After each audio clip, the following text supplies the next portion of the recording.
The mirror in room 307. The old hotel had stood abandoned for decades, a dilapidated shell of its former grandeur. Once the jewel of the small town, it was now a ghostly silhouette against the skyline, its windows dark and lifeless. Local legends whispered about room 307, a room said to be cursed. Few dared to venture inside, and those who did never spoke of what they saw. Emily had heard the stories growing up, but she never believed in such nonsense. She was a freelance photographer, always looking for unique locations to shoot. The allure of the decaying hotel was too strong to resist, and she decided to spend the night there to capture its eerie beauty. Armed with her camera and a flashlight, she entered the hotel just as the sun dipped below the horizon. The interior was as expected, dusty, cobwebbed, and filled with the musty scent of abandonment. She set up her equipment, capturing the haunting elegance of the grand staircase and the faded wallpaper. As the night wore on, she felt a strange pull towards the third floor. Curiosity piqued. She climbed the creaking stairs, her flashlight cutting through the darkness. Room 307 was at the end of the hall, its door slightly ajar. Emily hesitated for a moment before pushing it open. The room was surprisingly intact, unlike the rest of the hotel. A large, ornate mirror hung on the wall opposite the bed, its surface pristine despite the years of neglect. Intrigued, Emily approached the mirror, her reflection staring back at her with an unsettling clarity. She began taking photos, but something felt off. The room grew colder, and the shadows seemed to deepen. In the mirror, she noticed movement behind her. Spinning around, she found nothing but empty space.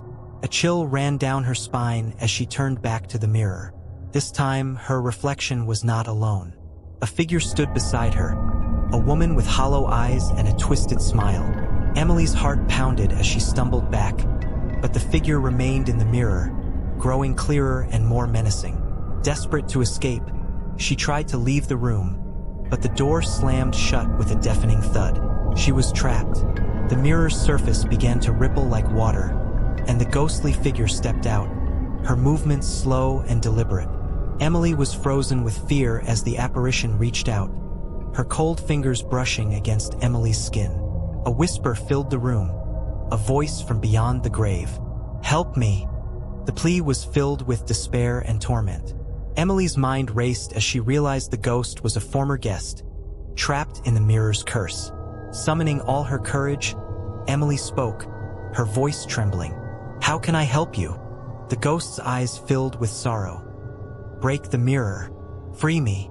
Emily grabbed a chair, her hands shaking, and swung it at the mirror with all her strength. The glass shattered into 1,000 pieces, each fragment catching the light in a dazzling display. The ghost let out a final, anguished wail before dissipating into the air. The door to room 307 creaked open, and Emily stumbled out, her breath coming in ragged gasps. She fled the hotel, vowing never to return. When she developed her photos the next day, the images from room 307 were blank except for one. A single shot of the mirror, intact and whole, with the ghostly figure staring back at her. Emily moved to a new town, hoping to escape the memories of that night. But every mirror she passed seemed to shimmer, as if something was watching her from the other side. And late at night, she sometimes heard a whisper, faint but unmistakable. "Help me." Months passed, but Emily couldn't shake the feeling that she was being watched. She avoided mirrors, covering them with cloths or turning them to face the wall. But the whispers grew louder, more insistent.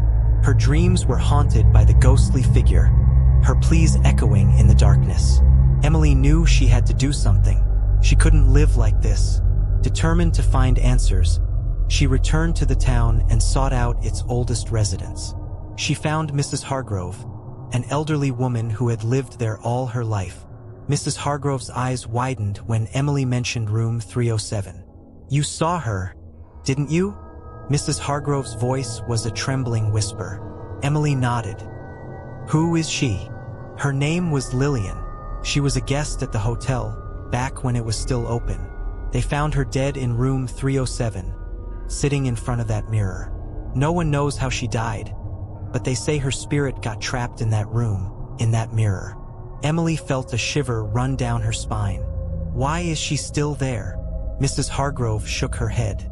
Some say she was waiting for someone to help her, to break the curse. I broke the mirror, Emily said, her voice barely above a whisper.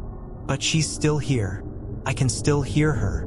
Mrs. Hargrove's eyes filled with sorrow. Then the curse wasn't in the mirror. It was something else.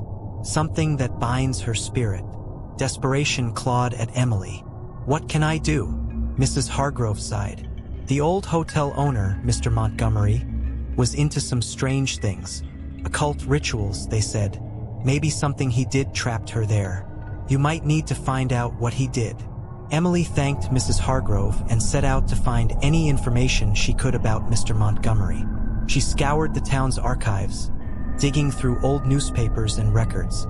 She found a mention of a secret room in the hotel, a place where Mr. Montgomery conducted his rituals. Armed with this new information, Emily returned to the hotel. The air felt heavier this time, the shadows deeper. She made her way to the basement, where she found a hidden door behind a rotting bookshelf. The door creaked open to reveal a small, dimly lit room filled with strange symbols and old books. Emily searched the room, her heart pounding. She found a journal belonging to Mr. Montgomery. His last entry detailed a ritual he had performed to bind spirits to the hotel, ensuring it would always be full of guests, even after its physical decay. He mentioned Lillian, describing her as the key to the ritual. Emily realized what she had to do. She gathered the necessary items for a counter-ritual from the journal and set up in room 307. As she began the ritual, the temperature dropped, and the room filled with a palpable sense of dread. The mirror, now reassembled on the wall, started to ripple once more. Lillian's figure appeared, her eyes pleading. Emily recited the incantation, her voice steady despite the fear gnawing at her.